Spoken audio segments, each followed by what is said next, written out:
আলাইকুম। আজকে আমরা বিকেলে নাস্তাতে খাচ্ছি এই তো ফুচকা, আর এখানে হচ্ছে চটপটি নিয়ে আসছে, তো আরো অনেক কিছুই আছে। আর এইটা হচ্ছে টক, আর এই টকটা খেতে আসলে ফুচকার সঙ্গে অনেক টেস্ট লাগে। আর এখানে আছে এই তো ডাল পুরিও নিয়ে আসছে সবার জন্য। এরপরে নিয়ে আসছে রসমঞ্জুরি।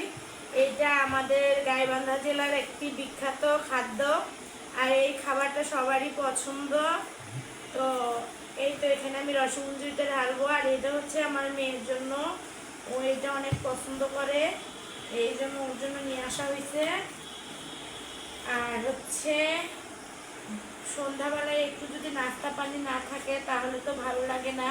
আর দেখেন এখানে আবার মেয়ের জন্য একটা মিষ্টি নিয়ে আসা হয়েছে, একদম গরম মিষ্টি।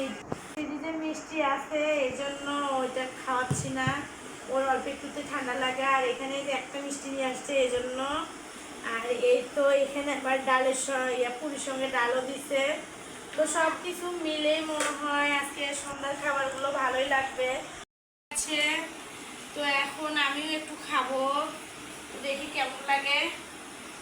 তো মনে হয় পুরীটা একটু ঠান্ডা হয়েছে, আর একটু মনে হয় গরম থাকলে ভালো লাগতো। তো এখন খাচ্ছি, তো একটু ড্যাম ড্যাম মনে হচ্ছে, মনে হয় ঠান্ডা হয়ে গেছে এই কারণে।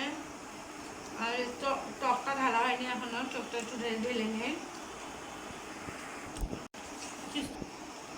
তো এরপরে খাবো আম মাখা আর জাম মাখা। তো আমি আসলে এগুলো বেশি খাই না, তারপরেও মাঝে মধ্যে খাওয়ার জন্য চেষ্টা করি।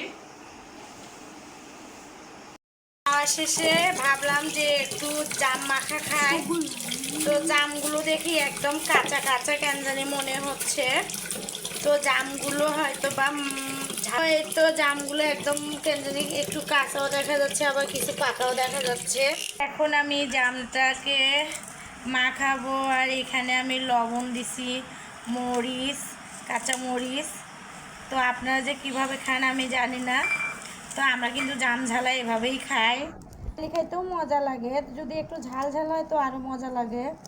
আর এখানে আমি এখন একটু সরিষার তেল দিয়ে দেব, সরিষার তেল না দিলে মজা লাগবে না।